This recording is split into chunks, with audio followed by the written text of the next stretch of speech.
Tardes, hoy 4 de julio del 2022, estimadas autoridades presentes, compañeros docentes, apreciados estudiantes, a nombre de un equipo compuesto por educandos y docentes del Departamento de Ciencias Naturales, les damos la más cordial bienvenida a un evento más del programa educativo Cátedra de la Tierra, Dr. Gonzalo Cruz Calderón.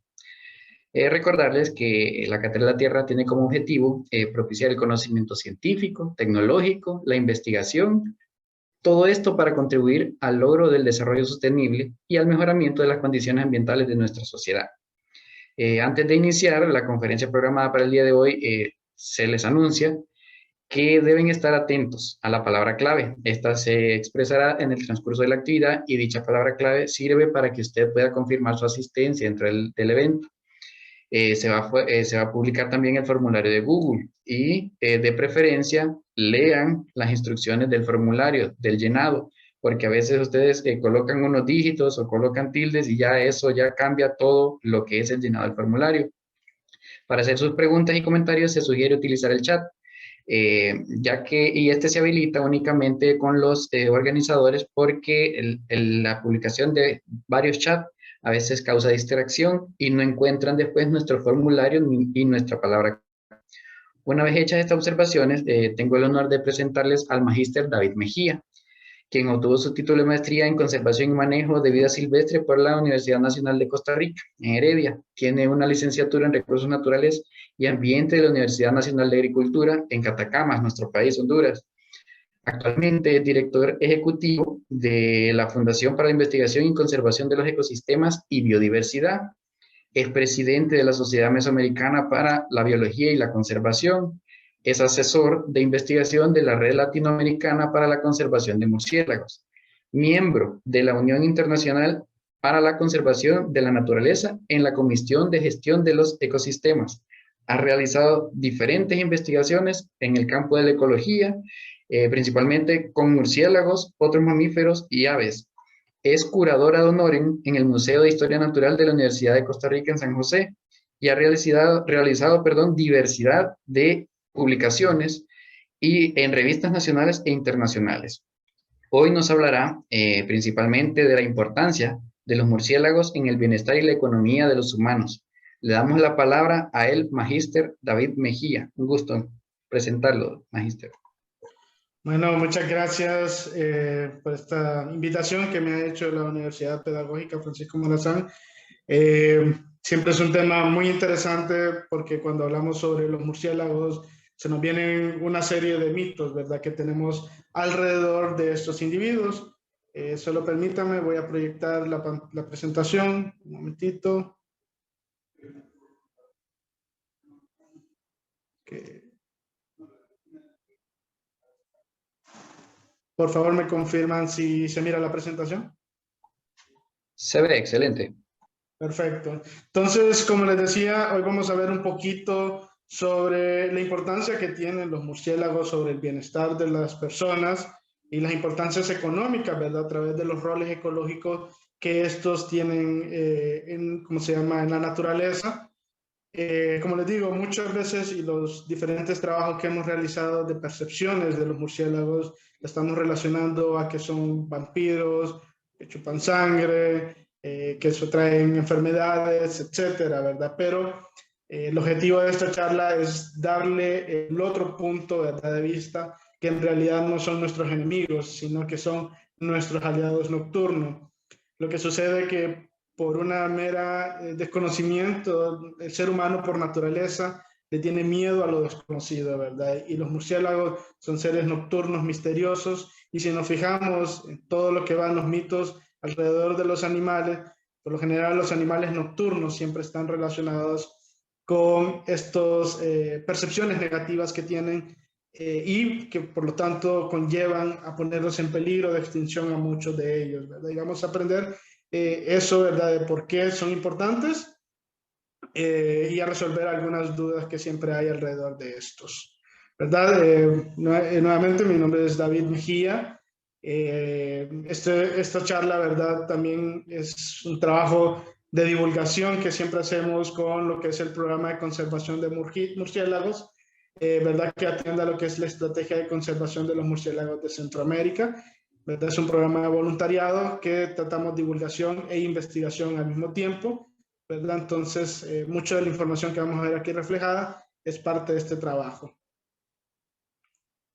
Vamos a ver un poquito, cuando todo el mundo piensa que los murciélagos son negros, ¿verdad? Por la misma percepción que tenemos del oscuro, de lo negativo, ¿verdad? Pero en realidad los murciélagos vienen en una infinidad de colores, vienen y de formas también. Si nos fijamos, el de la primera imagen es un murciélago, el murciélago blanco hondureño, ¿verdad? Ese es el nombre traducido del inglés.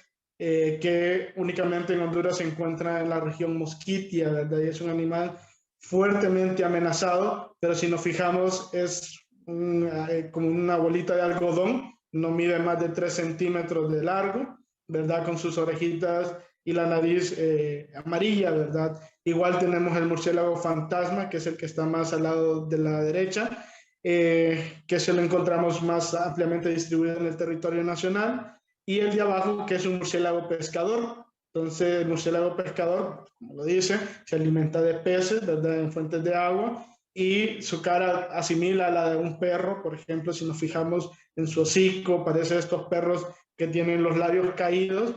Entonces, si nos fijamos, los murciélagos tienen infinidad de dieta. Aquí tenemos un murciélago que se alimenta de frutas, como el murciélago blanco hondureño, el murciélago fantasma que se alimenta de insectos, y el murciélago pescador que se alimenta de peces, ¿verdad? Entonces, ya desde aquí vayamos rompiendo el conocimiento de decir que los murciélagos únicamente se alimentan de sangre, ¿verdad? Es una dieta completamente variada. Sí hay murciélagos que se alimentan de sangre, ¿verdad? Eso es correcto, pero de las 103 especies que Honduras tiene, permítanme, no sé por qué no avanza la presentación. Ok, ahí está.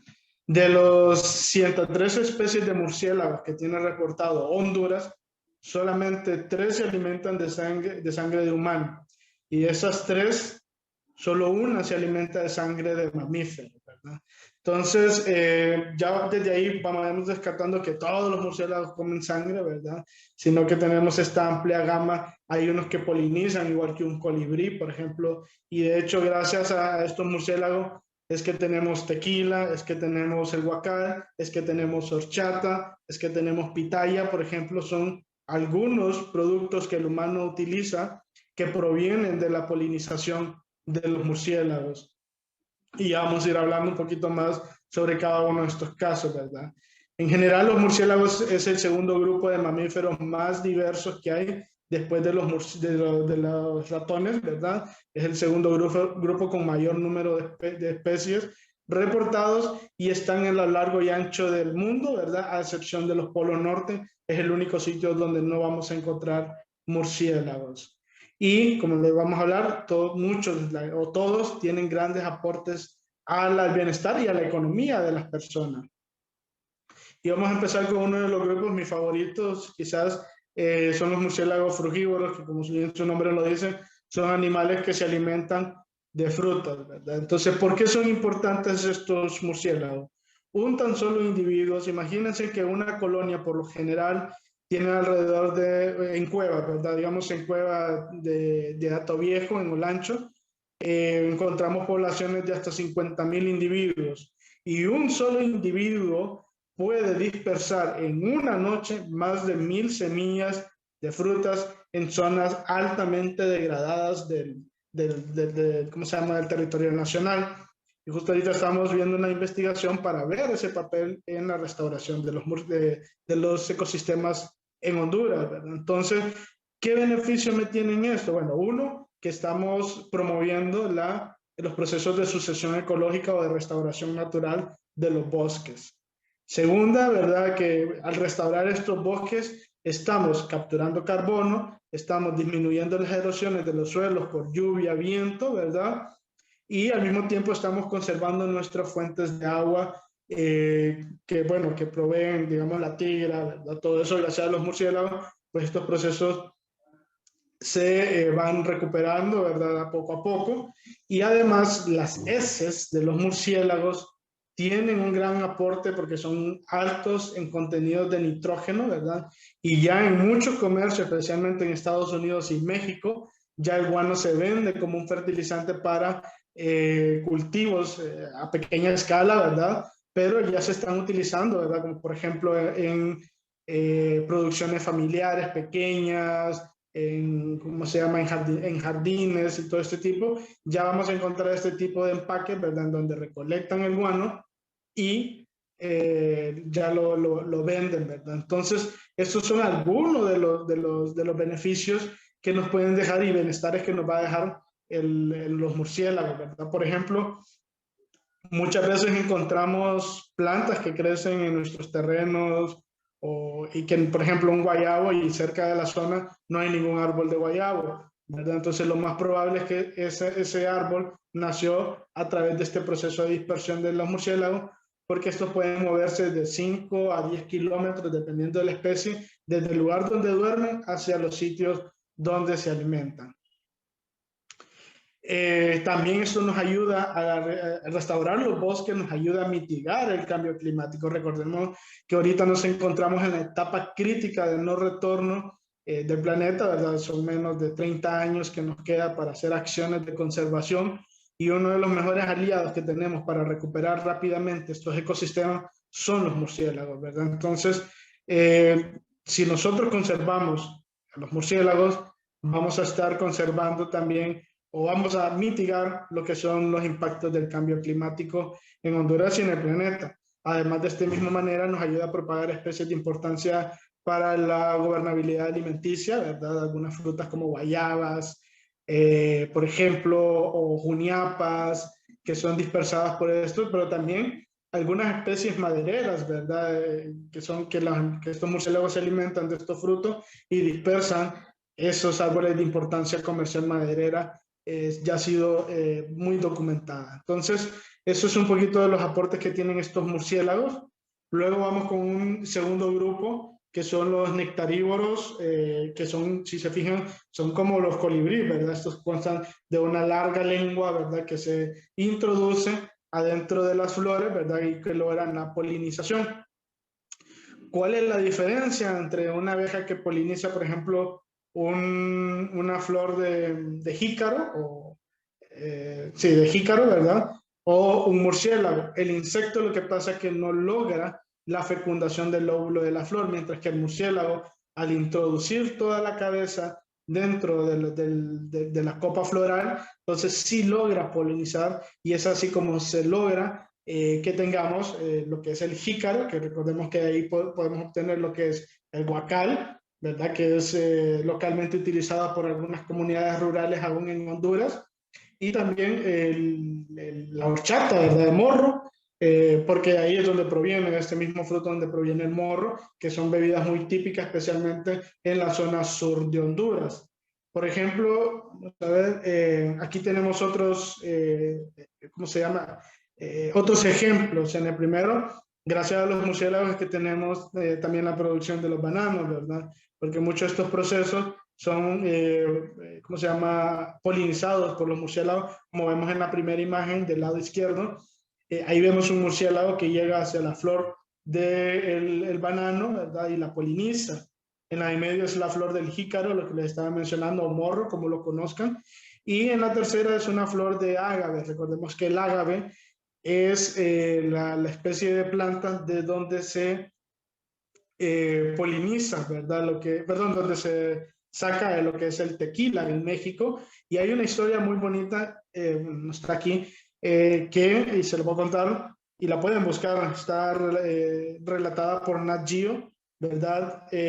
Hace muchos años atrás, mediados al inicio de los 2000, los productores de tequila miraban que los murciélagos llegaban a la flor del ágave, ¿verdad? Y ellos pensaban que les hacía daño, ¿verdad? Que estaban dañando el fruto o la planta. Entonces ellos pensaron en una campaña de destrucción de lo que es los murciélagos, ¿verdad?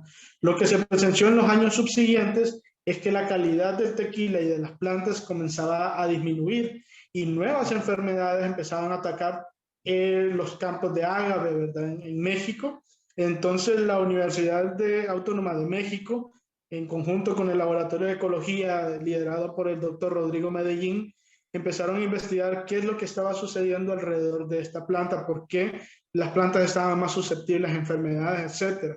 Lo que notaron era que este murciélago llegaba a polinizar al ágave y al exterminarlos no se permitía el intercambio genético entre las diferentes plantas, ¿verdad? O individuos de ágave, lo que habían eran clones, ¿verdad? Y entonces eso hacía más susceptible que las plantas fueran afectadas por nuevas enfermedades, porque la resistencia pues no la estaban adquiriendo, porque era una copia, el ágave era una copia de la copia y así, ¿verdad? Entonces se empezó toda una campaña de recuperar las poblaciones, en este caso de Leptonitris yerbabuena, que es la especie que poliniza el ágave, ¿verdad? Y ahora vamos a encontrar tequilas con un pequeño sellito, con un murciélago y una planta de agave, que significa que es bat friendly, ¿verdad? O un tequila amigable con los murciélagos, significa que los campos donde fueron producidos esos tequilas tienen programas de conservación de murciélagos y que apoyan, ¿verdad?, a la conservación de los murciélagos. Y ahora, después de que se lograron recuperar las poblaciones de Leptonitris yerbabuena, ya están presentando una mejoría en lo que es la producción de tequila, ¿verdad? Entonces vemos cómo algunas de nuestras economías, sin estos murciélagos, pues se verían afectados en el rubro de cómo se llama, de seguridad alimentaria, ¿verdad? Como es el banano. Recordemos que la costa norte es uno de los productos primordiales, ¿verdad? O de gran importancia de la dieta diaria, ¿verdad? Del costeño.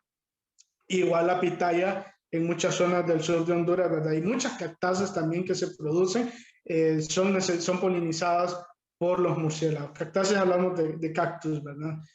Luego otro grupo, ¿verdad? Que de este es donde más estamos invirtiendo ese esfuerzo para entender las dinámicas, porque es la que más impacta económicamente a los humanos, ¿verdad? Que son los murciélagos insectívoros, ¿verdad? Entonces, característica de estos animales es que uno, su dieta es casi estricta a insectos, ¿verdad? Comen únicamente insectos, y uno de sus roles más importantes es en el control de plagas y de insectos vectores de enfermedades como la zika, la chikungunya, el dengue, etcétera, ¿verdad? Entonces estos murciélagos vienen y son los que más tienen avanzado lo que es el sistema de ecolocalización. Recordemos que el murciélago se utiliza, ¿verdad?, ondas ultrasónicas para poderse ubicar en el espacio, pero también para cazar a sus presas, ¿verdad? Como lo podemos ver en las imágenes de aquí. Entonces, estos murciélagos se ha estudiado en diferentes cultivos, principalmente los cultivos en Estados Unidos y México, ¿verdad? Se han habido muchos ensayos y en este momento el programa está liderando un proyecto para Centroamérica. Entonces, donde este es un estudio, por ejemplo, de Boyle en el 2011 con cultivos de algodón, ¿verdad? En donde decía que un murciélago, por ejemplo, en cuestiones de recursos, eso significa de 12 a $173 es lo que el productor de algodón tendría que invertir para controlar las plagas que, que los murciélagos se comen, ¿verdad? Entonces, en este caso, se estudió una especie de murciélago del género Myotis, se llama, ¿verdad? Que son murciélagos muy chiquititos, ¿verdad? Que se puede comer de 4 a 8 gramos, pero, por ejemplo, una colonia puede estar compuesta de hasta 100.000 murciélagos, por ejemplo, de este género. Entonces, sumen 8 gramos por 100.000, ¿cuántos gramos de insectos son los que se logran controlar al día, ¿verdad?, en Estados Unidos, ¿verdad? Entonces él presenta un mapa, ¿verdad?, Boyle, y entonces estima que esta población de murciélagos en los Estados Unidos, pues, si llegaran a desaparecer esta especie, si se logra extinguir, los productores de algodón tendrían que invertir de 3.7 a 53 miles de millones de dólares al año en Estados Unidos para controlar las plagas que los murciélagos están controlando. ¿Qué implicaciones tienen? Que lo que andamos puesto hoy, todo lo que sea a base de algodón probablemente se duplique y hasta se triplique en el costo ya final del usuario, ¿verdad? Entonces vemos que si estos murciélagos no existieran, ¿verdad? Y esto solo es un grupo, ¿verdad? Si estos murciélagos no existieran, todo ese impacto, toda esa ausencia de esta especie repercute sobre nuestro modo de vida, porque la mayoría de las prendas ahora son de algodón o de algodón poliéster, pero 50-50, pero igual tienen una base de algodón. Entonces, y no solo la ropa, hay muchas cosas que utilizan aún el algodón como materia prima. Entonces, desde aquí ya vamos viendo cómo los murciélagos se ven vinculados a nuestra economía misma, ¿verdad? Otro caso, esto es un estudio sobre los efectos en cultivos de maíz, ¿verdad? El experimento fue sencillito. Imagínense ustedes que tengan su parcela de maíz, ¿verdad? Una la tienen expuesta a la naturaleza, ¿verdad? Lo que normalmente se somete a un cultivo, y en otra hay un encierro, ¿verdad? En donde no entran, solo entran aves, sí, no, pero los murciélagos no entran. ¿Qué sucedió? Bueno, primero, en la primera gráfica, en la letra A, vamos a ver el número de larvas por planta.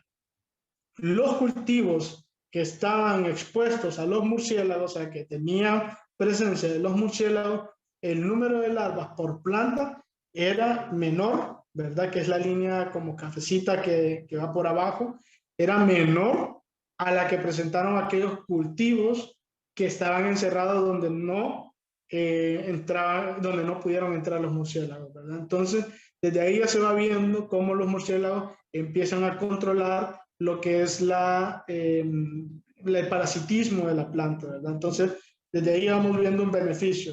Con murciélago, el murciélago reduce el parasitismo dentro de la planta de maíz, ¿verdad? Eso es maíz. Luego el daño por grano, ¿verdad? Si nos fijamos en lo que estaba expuesto a los murciélagos, donde había presencia de murciélago, el daño fue muchísimo menor a donde los murciélagos no entraron, ¿verdad? Y lo podemos ver en esta gráfica y es estadísticamente significativa la diferencia, ¿verdad? Y así mismo vamos viendo las gráficas de abajo, ¿verdad? El índice de hoja dañada y también la proporción del gusano, porque este gusano provoca un hongo, ¿verdad? Entonces, en ausencia del murciélago, la proporción de hongos era mayor que a los cultivos que habían sido expuestas a los murciélagos. Entonces, obviamente, si dejamos este rol que tienen los murciélagos se elimine, ¿verdad? O se quite, vamos a encontrar que el maíz, los productores van a empezar a producir menos, ¿verdad? Por lo tanto, van a tener que invertir más en pesticidas. ¿En qué se traduce eso? Uno, contaminación de agua, contaminación del suelo, enfermedades por contaminación por bioacumulación de contaminantes en la piel y en los contaminantes de las personas, ¿verdad? Enfermedades que conlleva que la gente tiene que invertir más en su salud. Eso solo para el lado de los productores. ¿Cómo se traduce eso? Que el maíz va a costar más ahora. Y Honduras, que tiene una dieta estrictamente, bueno, no estrictamente, pero mayoritariamente a base del maíz, se imaginan la repercusión económica, social y cultural que pudiese tener, ¿verdad? La ausencia de los murciélagos en nuestro diario vivir como hondureños, ¿verdad? Entonces, ahorita, eso es un estudio hecho en México, ¿verdad? Y ahorita estamos replicando este estudio en una zona de Comayagua, pero también están participando Guatemala, El Salvador, Nicaragua y Costa Rica en este estudio de maíz para determinar el impacto que tienen los murciélagos insectívoros en Centroamérica como tal, porque Centroamérica, pues una de sus bases culturales alimenticias es el maíz, ¿verdad? Algo que nos une a toda la región. Entonces, pronto esperamos tener resultados, ¿verdad? De cuál es el impacto ya a nivel local. Igual aquí podemos ver, este es el ciclo natural que seguiría un cultivo de maíz, ¿verdad? Y si nos fijamos, la presencia de murciélagos es proporcional también a la presencia de las polillas, ¿verdad? Que se van a encontrar en ese momento y reaccionan de esa misma manera, ¿verdad? Según el número de días. Entonces, que al quitarlo, ¿verdad? Los murciélagos, obviamente, el número de polillas por noche probablemente incrementaría un montón, ¿verdad? Entonces los murciélagos me ayudan a mantener estables, perdón, esas poblaciones de polillas que son las que me infectan. Al final de cuentas, el maíz, si los maizales, ¿verdad? Entonces aquí tenemos, solo para ejemplificar, ¿verdad? Más o menos cómo es el proceso de cacería de un insecto, esa es la polilla, ¿verdad? Entonces el murciélago emite un sonido que por eco pues rebota en el insecto y el murciélago logra captar ese eco y entonces se va acercando cada vez más hasta lograr lo que se le conoce como el éxito de la cacería o el feeding boost, ¿verdad? Entonces es ahí es donde ya se considera una cacería exitosa, pero es más o menos así el proceso de cómo ellos cazan, ¿verdad? También, ¿cómo se llama? En las cuestiones de producción, ¿verdad? De madera, también tiene sus implicaciones los murciélagos. Hay muchos insectos que dañan la madera y, bueno, Honduras es un país que le ha apostado mucho al sector forestal, ¿verdad? Demasiado. Y entonces los murciélagos están cumpliendo muchos procesos ecológicos para evitar que la madera sea dañada, ¿verdad? Entonces, en esta gráfica podemos ver, aquí más que todo la diversidad, que en los bosques como tal, pues la diversidad de murciélagos es aún mayor, ¿verdad? Entonces, por lo tanto, eso se convierte en una mayor protección para lo que es los árboles. Eh, Aquí va más o menos por lo mismo, ¿verdad? Más o menos cómo se comportan algunos murciélagos dependiendo la dinámica que encontremos dentro del bosque. Eso es algo que hay que tener en cuenta y por eso las estrategias de trampolines en los procesos de conservación son de gran importancia porque sirven de refugio para la gran mayor diversidad de especies, que al final de cuentas eso lo que lleva es que lo que está alrededor de estos parches de bosques es que vamos a tener una mayor protección de los insectos, vamos a tener una mayor o una facilidad para recuperar algunos ecosistemas como el bosque seco o el bosque latifoliado, por ejemplo. Entonces, ante una emergencia, pues los murciélagos pueden rápidamente recuperar, ¿verdad?, estos ecosistemas. También nos van a tener reducidas las probabilidades de enfermedades, ¿verdad? De enfermedades, como les decía al inicio, como la Zika y chikungunya. De hecho, la literatura los coloca como muros epidemiológicos, porque ¿qué sucede? Algo bien interesante, los murciélagos, ¿verdad? Es que poseen hasta el momento el sistema inmune más fuerte del reino animal, incluido más fuerte que el del humano.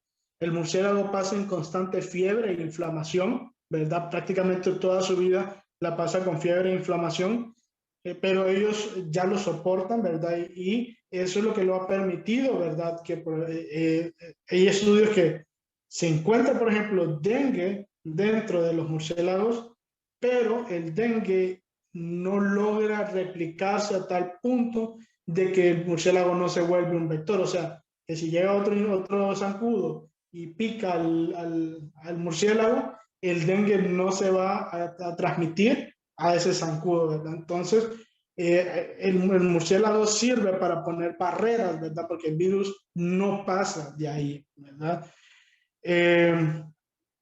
Y así ocurre con muchas otras enfermedades.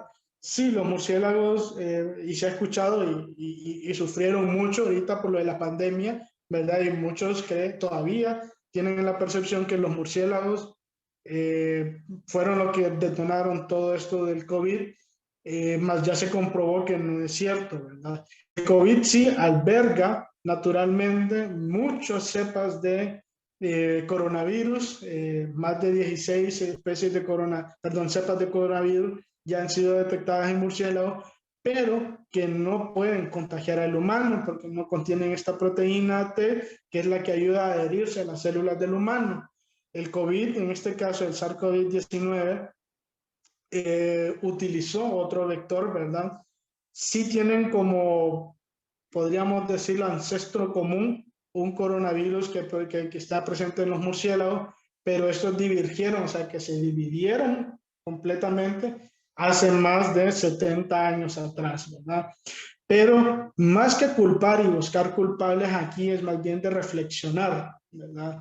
Uno, el humano está invadiendo gran cantidad de bosques, por lo tanto nos expone a nuevas enfermedades que el humano antes no conocía, ¿verdad? A eso se le llama irrupción del ciclo selvático de enfermedades. Ejemplos claros de ello, la malaria. La malaria se daba naturalmente en los ecosistemas selváticos. ¿Cómo viene a los humanos? Cuando nosotros empezamos a invadir esta selva y nos exponemos a estas enfermedades, ¿verdad? Es ahí en donde irrumpimos ese ciclo natural, ¿verdad? Y eso obviamente tiene todas sus repercusiones que ya las conocemos, ¿verdad? En el caso del SARS-CoV fue por otra cuestión, es el tráfico ilegal de fauna, ¿verdad? El tráfico ilegal de fauna, tanto de carne como de mascota, nos expone a una serie de enfermedades que probablemente no conocemos como humanos, ¿verdad? Porque nuestro cuerpo no tiene esos anticuerpos contra esas enfermedades, entonces nos expone, que fue el caso del SARS-CoV, ¿verdad? El tráfico ilegal de carnes, de fauna silvestre, de carne, ¿verdad? Fue la que promovió, detonó todo esto del SARS-CoV. Y todavía se siguen preguntando, ¿por qué invertir en conservación? Y la respuesta es sencilla. Un simple acto de tráfico ilegal cambió el mundo entero y su dinámica social, ¿verdad? Nos encerraron, ahora andamos con mascarilla, siempre estamos alertas, y así a partir de ahora, mientras no se atiendan los problemas ambientales, ¿verdad? Que antes se creían que era un meramente romanticismo y ahora ya estamos viendo algunos desastres, ¿verdad? Entonces, todo esto lo traigo a colación, ¿verdad? Un poquito para limpiar la imagen del murciélago, porque no es culpa del murciélago al final de cuentas, ¿verdad? Sino que es meramente por cuestiones antrópicas.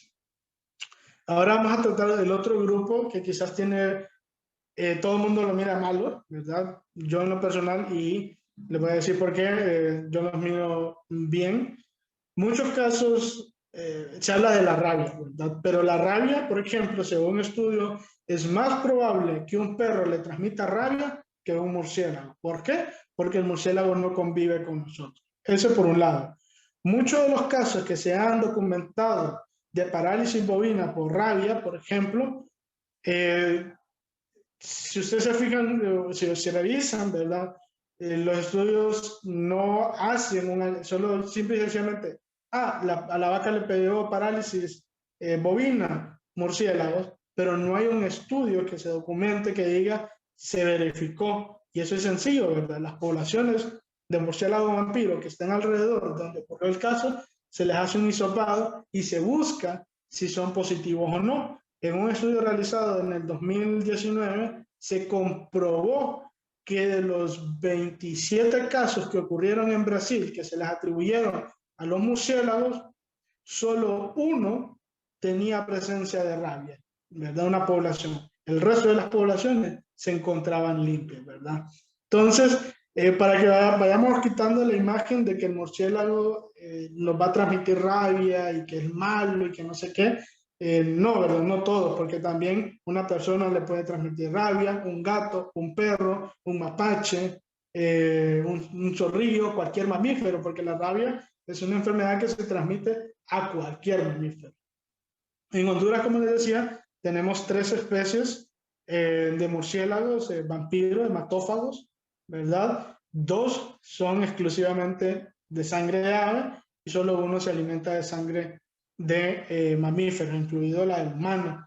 La mayoría de los accidentes han ocurrido cuando la gente duerme con el ganado, alrededor del ganado, o con los cerdos, ¿verdad? Y todo eso. Ahí es cuando ha ocurrido la mayor incidencia de mordedura por murciélagos.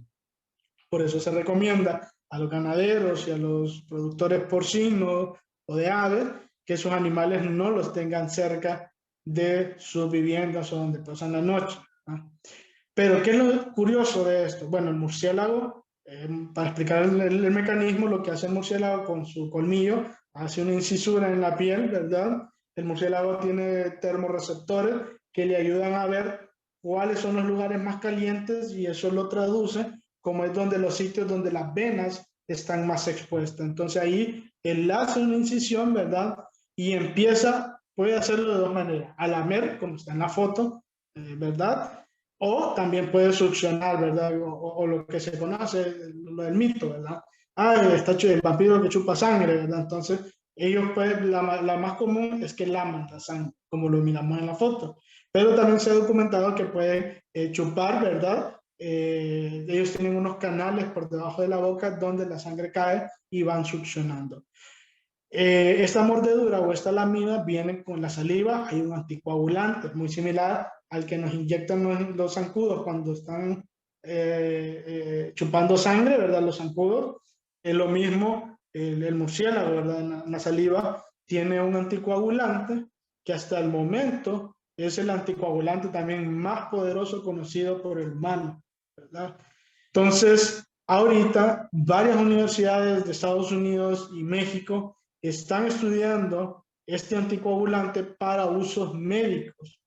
Se cree, ¿verdad? Según la teoría, que si se logra sintetizar para usos médicos, pacientes que padecen de trombosis o coágulos en la sangre, les daría 7 horas adicionales para recibir atención médica y no presentar colapsos en sus en el cuerpo, ¿verdad? Recordemos que si no, si un caso de trombosis, por ejemplo, no es atendido, eso puede conllevar a muchos efectos secundarios a futuro, ¿verdad? Entonces, si se logra, ¿cómo se llama?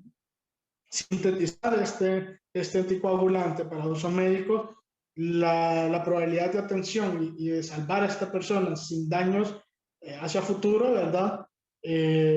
Pues entonces se reducen hasta por 7 horas. Entonces vayamos viendo que no son tan malos los murciélagos vampiros, ¿verdad?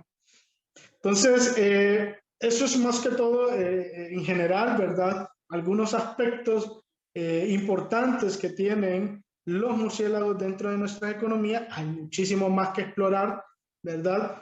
Pero, bueno, ahí a medida, yo les sugiero, ¿verdad? Nosotros como programa siempre estamos dando charlas y capacitaciones y si ustedes quieren aprender más sobre los murciélagos, bueno, tenemos nuestro sitio web, tenemos nuestro Instagram y Facebook, ¿verdad? Donde estamos publicando información relevante alrededor de los murciélagos, estudios que estamos realizando y todo eso. Y también los invito, ¿verdad? A que los que quieran formar parte del programa, porque es un programa de voluntariado a nivel nacional, actualmente tenemos 57 miembros trabajando, cada uno puede colaborar, ¿verdad? Desde su ciencia. Hay pocos profesionales de la educación, ¿verdad? Por así decirlo, dentro de las filas del PCMH y creo que sería bien importante por el tema de divulgación y enseñanza. Entonces yo los invito a los estudiantes, profesores y todos los que quieran colaborar con el programa, ¿verdad? Pues están bienvenidas. Entonces ahí nos pueden escribir en nuestras redes sociales. Entonces esa sería la presentación.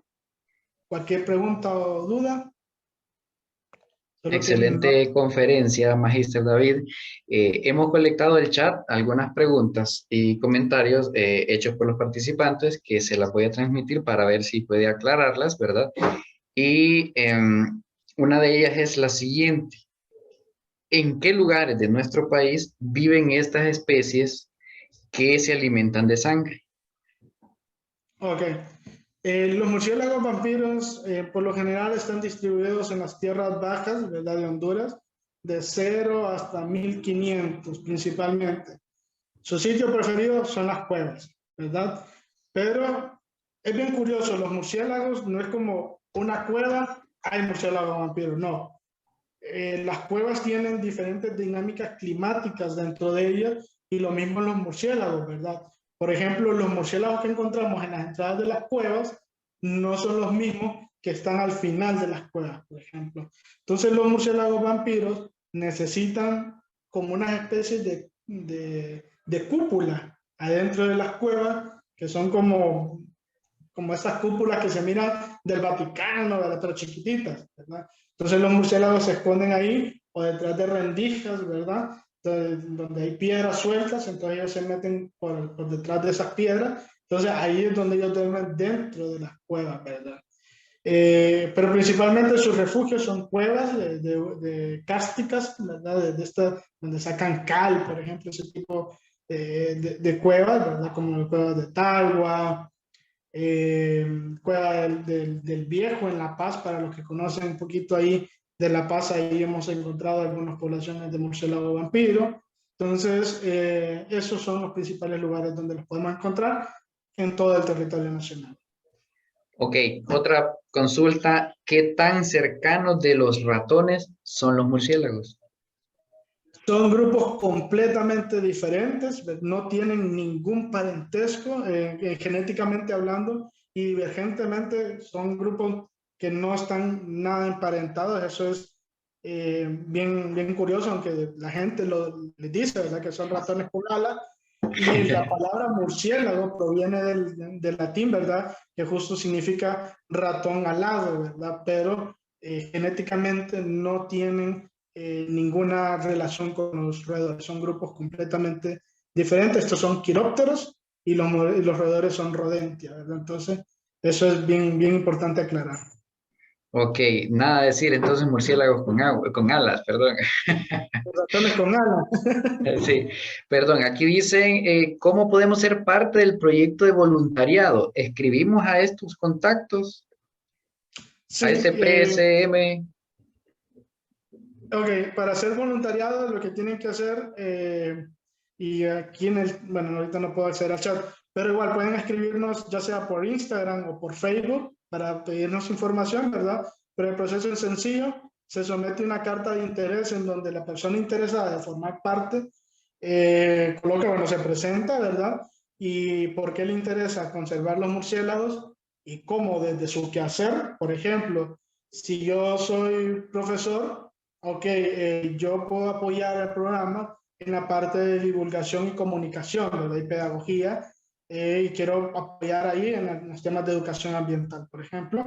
Y yo puedo poner, a mí me interesa para aprender más y hacer estudios sociales, por ejemplo, en los murciélagos. Entonces, esa carta ustedes la someten y pasa por un comité evaluador que luego da la resolución, ¿verdad? Si puede formar parte o no del programa. Solo para agregar al final, ¿verdad? Si todas las personas que son miembros del programa automáticamente pasan a ser miembros de la Red Latinoamericana y el Caribe para la conservación de los murciélagos, que eso amplía un poco más pues los horizontes de aprendizaje que podamos tener cada uno de los miembros. Listo. El murciélago que se alimenta de sangre, ¿cómo ayuda al medio ambiente? Ok, es bien curioso, ¿verdad? Y son de esas especies que uno pensaría, ¿cómo ayuda, verdad? Recordemos que en un inicio, antes de que existieran los caballos y las vacas y Honduras, el cerdo y todo eso, el murciélago, estas especies de animales en general, porque no solo ocurre con el murciélago, ¿verdad? Sino que ocurre también como cuál es el papel del jaguar o del puma, por ejemplo, para los ecosistemas. Y básicamente lo que hacen son controlar poblaciones, ¿verdad? ¿Para qué? Para evitar la degradación de los ecosistemas. Entonces los murciélagos pues controlan a través de la alimentación, ¿verdad? Se puede morir por una infección, por ejemplo, una jauía, un chancho de monte, ¿verdad? O un venado tilopo. Entonces eso reduce la herbivoría en los ecosistemas, al igual que lo hace el jaguar y el puma y otros mamíferos depredadores mayores. Entonces lo que ayuda es controlar a las especies herbívoras para que sus poblaciones no se disparen y causen un daño de herbivoría mucho mayor a la que el ecosistema pudiese aguantar. Una cosita bien curiosa es que los murciélagos para nuestras culturas precolombinas, como los mayas, bueno, Copán Ruinas, no nos vayamos tan largo. Si ustedes se paran en el Parque Central de Copán Ruinas, en el centro, lo que hay es una imagen, el jeroglífico, por ejemplo, la imagen que hay, ¿verdad? De Maya es un murciélago, ¿verdad? ¿Por qué? En realidad Copán no se llamaba Copán en un inicio, sino que se llamaba Tzotz, ¿verdad? Que significa murciélago en maya, y a las personas de Copán Ruina se le llamaban los señores murciélagos, ¿verdad? Y el Hmm. emblema de Copán Ruina es un murciélago, si nos fijamos, pero así muchas otras culturas precolombinas, para los Bribri en Costa Rica, por ejemplo, se les conocía como los creadores del planeta, porque miraban que donde caían las semillas, pues salían, perdón, donde había murciélagos, había plantas que estaban naciendo abajo de ellos y que eran las semillas que ellos estaban defecando, ¿verdad? Hacía que germinaran plantas, entonces ellos las atribuían.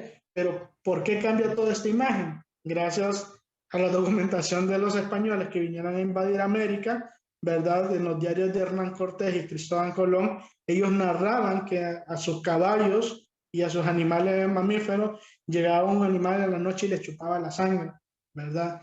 Entonces, esa historia, porque el murciélago vampiro solo existe en América, no existe en ninguna otra parte del mundo. Cuando esos diarios son revisados por el escritor de Drácula, porque él ocupaba una manera de movilizar a Drácula por los diferentes escenarios, y cuando él lee los relatos de Hernán Cortés y de Cristóbal Colón sobre este murciélago, este mal que llegaba, entonces él lo adoptó hacia Drácula. Y es a partir de esos años, cuando se empiezan a relacionar los murciélagos con Drácula, es que se empieza a deteriorar toda la imagen de los murciélagos y pasamos de ser seres adorados y respetados por las comunidades indígenas, ¿verdad?, de aquel tiempo, a ser odiados hoy en la actualidad, ¿verdad? Entonces, para que conozcan un poquito esa historia alrededor de la imagen de los murciélagos. Ok, otra pregunta, ¿hacen nido los murciélagos? Si es así, ¿cómo sería el parto? Ok, los murciélagos no hacen nidos, ¿verdad? Son lo que hacen que se les llama cuevas de maternidad, en donde es una cueva, ¿verdad? Donde está lleno de hembras, ¿verdad? Y el murciélago es un mamífero, ¿verdad? Entonces, el murciélago pues tiene su cría, igual que el humano, ¿verdad?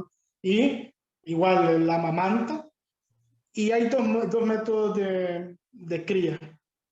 Las madres se dividen en dos grupos, ¿verdad? Unas que se quedan en la cueva cuidando y otras que salen a comer una noche, ¿verdad? La siguiente noche, las que no salieron la noche anterior salen a comer y las otras se quedan cuidando.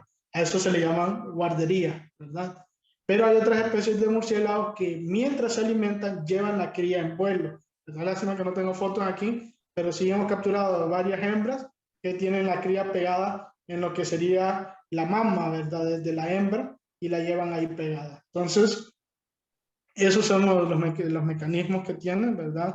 Ya pueden ser parejas monógamas de temporada, o sea, solo una parejita ya, o un macho con varias hembras, que eso se le denomina como harén, ¿verdad? Esos son los dos grupos. Y la última pregunta, maestra, ya que ya no nos va a quedar más tiempo para contestar, dice, ¿por qué en nuestro país no se consume murciélago? ¿Y por qué dicen todavía algunos estudios que efectivamente el COVID-19 se transmitió por consumir murciélago? Ok, lo de la alimentación es meramente cultural, ¿verdad? Volvemos y repito, recordemos que para nuestras culturas los murciélagos eran adorados, ¿verdad? Eran dioses. En el caso de Honduras, por ejemplo, los mayas los consideraban los heraldos del inframundo, ¿verdad? Porque salían de las cuevas. Recordemos que los mayas tenían mucho esa connotación, ¿verdad? De que las cuevas o los cenotes, ¿verdad? Que podemos encontrar en Guatemala, México, eran las conexiones hacia el inframundo, ¿verdad? De la cultura maya. Entonces, para las culturas precolombinas americanas, ¿verdad? Era una cuestión meramente de adoración, eran animales sagrados y todo eso, ¿verdad? Diferente a otras culturas que me imagino que se les dio esa utilización.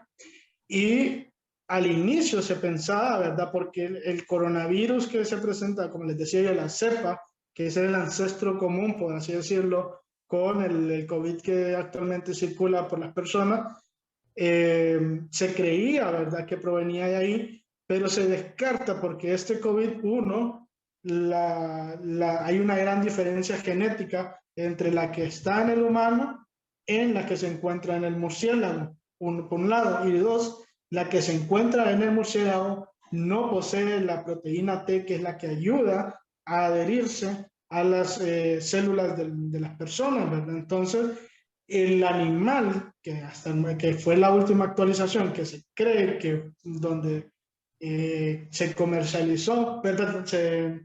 Se contaminó, por así decirlo, o logró infectar a un humano, es el pangolín, ¿verdad? La cuestión es que hay que tener mucho cuidado, y volvemos y repito, ¿verdad? En culpar a los animales, porque ¿qué pasa? Que el pangolín está en peligro de extinción. ¿Y qué ha sucedido? Ahorita ha habido una campaña, ¿verdad? En los últimos años en exterminar al pangolín, ¿verdad? Porque es el que nos está enfermando. Entonces, no debe ser así, ¿verdad? Porque al final de cuentas, en los que estamos invadiendo y generando el tráfico ilegal de pangolines es nosotros, porque el pangolín es utilizado por su carne y también es utilizado las placas, ¿verdad? El pangolín es como un armadillo, las placas para medicinas naturales en China. Entonces, ahora lo que se está enfrentando, lo que estamos enfrentando en el área de conservación es detener y erradicar el tráfico ilegal de fauna silvestre en el mundo, ¿verdad? Es a lo que están apuntando muchos financistas y donantes, porque con eso vamos a evitar que nuevas enfermedades se propaguen, ¿verdad? Como el ébola, por ejemplo, que ese sí es de los murciélagos, ¿verdad? Pero el ébola se transmite si yo estoy directamente en contacto con cierta especie de murciélago, ¿verdad? Y eso es algo bien importante, porque los murciélagos que encontramos en nuestras casas son murciélagos que se alimentan de insectos o que se alimentan de frutos, ¿verdad? Entonces no son vampiros, el vampiro es estrictamente de cuevas. Entonces, más que todo, por ahí va esta narrativa. Ok, agradecemos infinitamente, Magíster David Mejía, por aclarar las dudas resultantes de la temática y por compartir con nosotros su tiempo, sus conocimientos. Ha sido un honor para nosotros tenerle en Cátedra de la Tierra y esperamos seguir en contacto con usted para próximos eventos. Un placer conocerlo, Magíster David Mejía. Ya saben, estamos para servirles en lo que podamos. Listo, un gusto. Saludos.